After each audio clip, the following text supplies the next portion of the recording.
Hello students, आज मैं एक बार फिर आप लोगों के समझ एक नया चैप्टर, नया टॉपिक को लेकर आया हूं जिसका नाम है सूरदास के पद। देखो, सूरदास के पद को पढ़ने से पहले हम थोड़ा समझ लें सूरदास के जीवन परिचय के बारे में।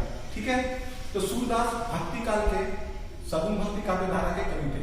ठीक है, इनका जन्म हुआ था, यहाँ लिख दे रहा हूं मैं, सूरदास भक्ति काल के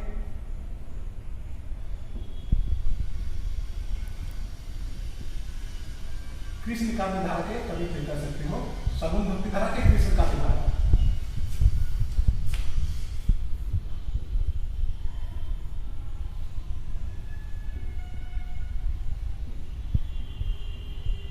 ठीक है, इनका जन्म हुआ था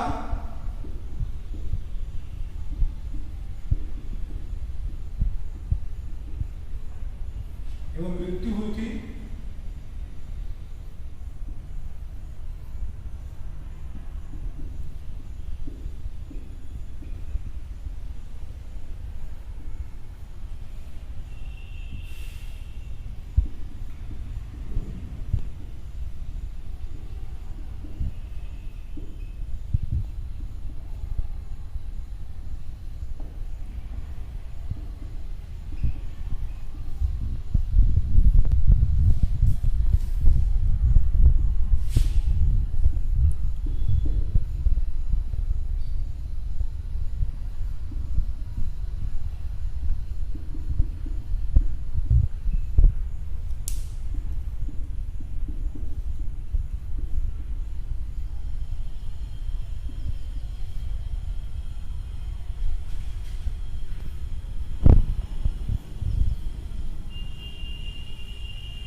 ठीक है, तो मैं उनके सारांश के रूप में उनके जीवन परिचय को मैं यहाँ पर देखा। क्या देखा? सूरदास भक्ति काल के सगुन भक्ति काव्य धारा के कृष्ण काव्य धारा के कवि थे। उनका जन्म हुआ था सन 1477 ईस्वी में, अर्थात 1478 एवं मृत्यु हुई थी सन 1583 अर्थात 1583 में। उनके गुरु का नाम था वल्लभाचार्य। रचनाएं उनकी मुख्य रूप से 3 प्रमुख रचनाएं थी, जिसका नाम है सूरसागर, साहित्य लहरी और सूरसरावली। उनकी भाषा ब्रज भाषा थी। इसके साथ साथ उन्होंने रूपा, उपमा, ये सारे अलंकारों का अपनी भाषा में प्रयोग किए थे। ठीक है, तो अब हम पहले पद की ओर बढ़ते हैं। सूरदास का जो पहला पद और दूसरा पद जो हमारा आज का टॉपिक है, तो मैं पहले पद की ओर बढ़ता हूँ और पहले पद को पहले मैं यह लिख देता हूँ। उसके बाद उसके शब्दार्थ को मैं आप लोगों को बताता हूँ और उसके साथ में उस पद की व्याख्या को भी आप लोगों के समक्ष रखता हूँ। ठीक है, तो मैं पहले पद को मैं यहाँ पहले लिख दे रहा हूँ। तो सूरदास के पहला पद देखो, आप लोग अपने पुस्तक खोलो, पुस्तक का पहला पद में देखो क्या है। सूरदास का पद पुस्तक में देखो आप लोग, पाठ है सूरदास का पद। उस पद को खोलो आप लोग, देखो पहला पद में यही लिखा हुआ है। क्या लिखा है देखो आप लोग पुस्तक खोल के। उद्धव तुम हो अति बड़भागी, अपरस रहत स्नेह तगाते नहीं मन अनुरागी, पुराइन पात रहत जल भीतर तारस देह न दागी, ज्यो जल माह तेल की गागरी बूंद न ताकोर लागी, प्रीति नदी में पाव न बरियो दृष्टि न रूप परागी, सूरदास अबला हम भोरी गुड़ चाटी ज्यो पागी। ठीक है, तो चूंकि यह ब्रज भाषा में रचित है, तो इस पद को समझने के लिए सबसे पहले हमें इसे के शब्दार्थ को समझना बहुत ही आवश्यक है। तो हम इसके पहले शब्दार्थ को समझ लेते हैं। अच्छा, शब्दार्थ को समझने से पहले मैं इसको थोड़ा पोस्ट देता हूँ। क्यों? क्योंकि मुझे यहाँ पर शब्दार्थ को ही लिखना है। आप लोग अपनी पुस्तक में देखो यही लिखा है। आप अपनी पुस्तक के साथ मैं जो शब्दार्थ लिख रहा हूँ उस शब्दार्थ को आप लोग मिला कर देखो। जरूरत पड़े तो एक कॉपी में आप लोग उस शब्दार्थ को अलग से लिख लो। ठीक है, लिखने के बाद इस पद को आप लोग समझने का प्रयास करो। तो आप अपने पुस्तक में देखो यह पद लिखा है, आप लोग इसको करो। तो पहला पद का हम लोग शब्दार्थ आप लोगों को समक्ष में रख दे रहा हूँ। पहला पद का शब्दार्थ आप लोग अपने पुस्तक में देखो। पुस्तक में शब्दार्थ को मैं जो लिख रहा हूं उसको आप लोग मिलाने का प्रयास करो और मिलाकर आप लोग एक अलग से कॉपी में लिख भी सकते हो। ठीक है, तो देखो शब्दार्थ में पहला है अति, है ना। अति का अर्थ होता है बहुत। दूसरा है बड़भागी,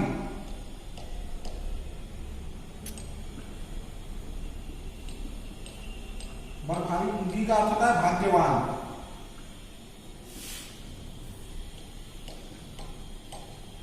तीसरा है अपरस, इसका अर्थ होता है अछूता।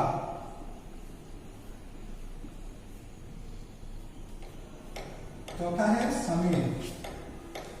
स्नेह का अर्थ आप लोग जानते ही हो, स्नेह। पांचवा है तागा। तागा का अर्थ होता है धागा।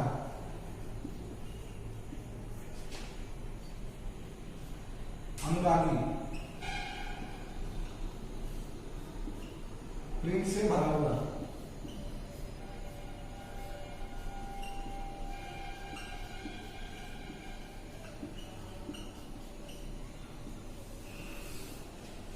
फिर है पुराइन पात।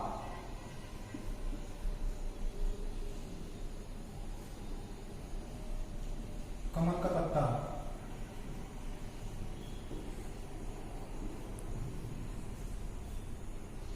फिर है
ठीक है। तो आप लोगों के समक्ष में शब्दार्थ है।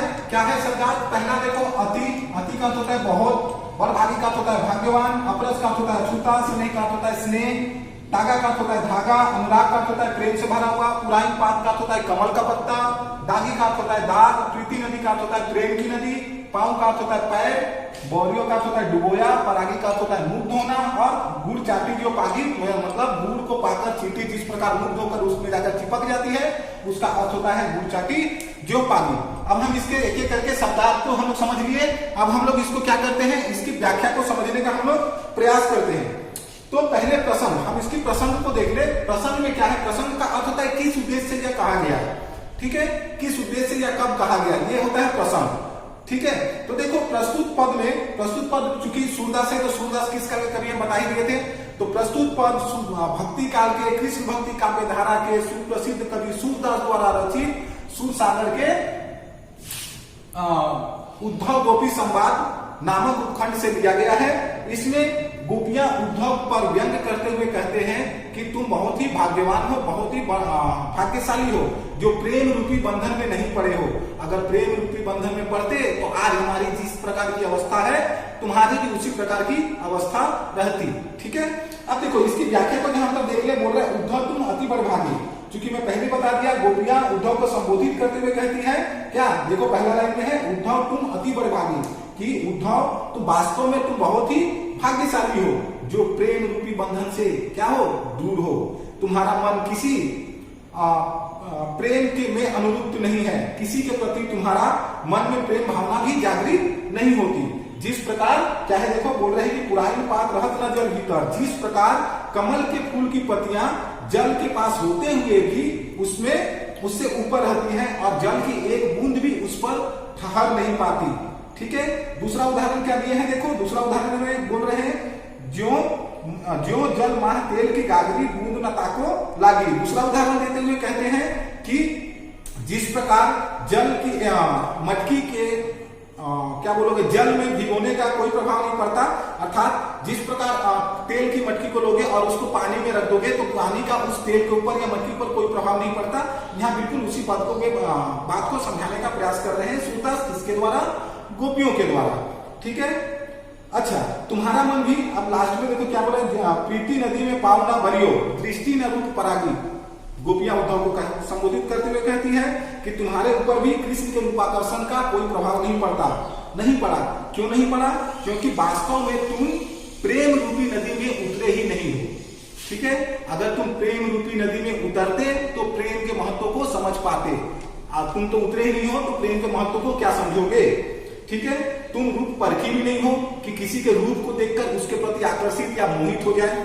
ठीक है, और बोल रहे देखो अंत में क्या बता रहे सूरदास जी बताते हैं गोपियों के द्वारा कि हे उद्धव, यानी गोपियां कहती हैं, हे उद्धव, हम तो भोली भाली ग्रामीण अबलाए हैं और हम कृष्ण के रूप सौंदर्य में इस प्रकार खो गए हैं कि अब उनसे विमुख होकर हम रह ही नहीं सकते। हमारी स्थिति बिल्कुल उन चींटियों के समान हो गई है जो गुड़ के प्रति आकर्षित होकर उसके पास जाकर उससे चिपक तो जाती है, पर अंत में अपने को उससे छुड़ा ना पाने के कारण वहीं अपने प्राण को त्याग देती है।